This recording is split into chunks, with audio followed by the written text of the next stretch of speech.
पिता और पुत्र पवित्र आत्मा के नाम पर आमेन।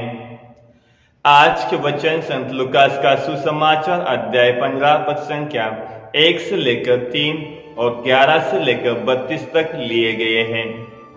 और आज के वचनों में हम उड़ाऊ पुत्र की कहानी सुनते हैं। हम लोगों ने यह कहानी कई बार सुनी है कि किस तरह वो छोटे बेटे ने अपने पिता से अपने धन संपत्ति का आधा हिस्सा लेकर वो विदेश चला जाता है और वहां पे वो अपने मनमानी का जीवन जीता है, स्वतंत्रता का, सुख सुविधा, भोग विलास का जीवन जीता है। लेकिन हम सुनते हैं कि किस तरह से जब वहां पे अकाल पड़ता है, वहां पे उसको भूख लगती है, उसके पास कुछ नहीं होता है, तब वो अपने पिता को याद करता है। ख्रीस्त में मेरे प्यारे भाई और बहनों, हम सुनते हैं कि संत लूकास का सुसमाचार अध्याय 15 पद संख्या 17 में कि उसे होश आया। वो होश आया तब उसे पता चलता है कि उसने क्या गलती की है। तब उसे समझ में आता है कि अपने जीवन में उसने किस तरह से अपने पिता से विवाह किया था, किस तरह से वो अपने जीवन को जीता है। हमारे जीवन में भी एक ऐसा मौका आता है जहाँ पे हमारी आंखें खुलती है। उसी तरह से इस बेटे की भी आंखें खुली थी, उसे होश आता है, उसे अपनी गलतियों का एहसास होता है, उसे पता चलता है कि उसने क्या किया है। आज हमें भी हमारे जीवन में होश आना चाहिए।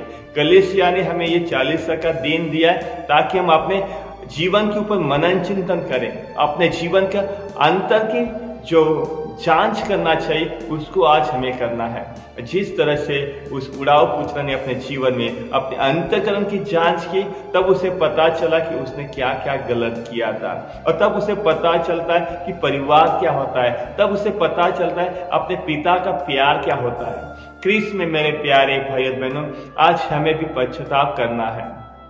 उस पुत्र ने पश्चाताप किया, उसने अपने मन ही मन सोच लिया कि मैं उसका एक पुत्र नहीं बल्कि एक सेवक बनने के लिए भी तैयार हूँ। क्या मैं आज प्रभु यीशु के पास आने के लिए तैयार हूँ? अगर हम लोगों ने गलतियां की है, अगर हम ईश्वर से दूर चले गए, हमारा ईश्वर उस उड़ाऊ पुत्र के पिता के समान वो हमें गले लगाने के लिए तैयार है। उसने वहां उसको दोष नहीं लगाया, बल्कि उसने अपने बेटे को गले लगा कर कहा, ये जो मेरा बेटा खोया था वो मुझे आज फिर मिला है, जो मर गया था वो जीवित हो उठा है। फिर इसमें मेरे प्यारे भाई और बहनों, हमारा ईश्वर का प्यार भी असीम है, निस्वार्थ है। वो हमें प्यार करते, वो हमें क्षमा देते। क्या आज हम ईश्वर के पास लौटने के लिए तैयार हैं?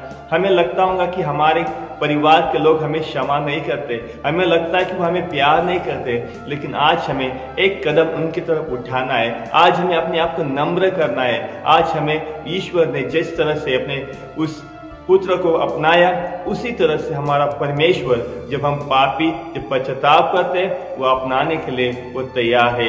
वो अपने दोनों हाथ खोलकर वहां पे खड़ा है हमें अपने गले लगाने के लिए। तो चलिए आज हम ईश्वर को धन्यवाद देते, ईश्वर की स्तुति और महिमा करते कि प्रभु यीशु हमारा दयालु है, प्रभु यीशु हमारा करुणा करने वाला ईश्वर है, प्रभु यीशु हमारा क्षमा करने वाला ईश्वर है। तो आज हमें पश्चाताप करके हमारे पिता के पास लौटना है, अपने परिवार में लौटना है, अपने रिश्तेदारों में लौटने के लिए प्रभु यीशु आज हमें बुलाते। तो आज के वचनों के लिए हम ईश्वर को धन्यवाद देते, ईश्वर की स्तुति और महिमा करते हैं।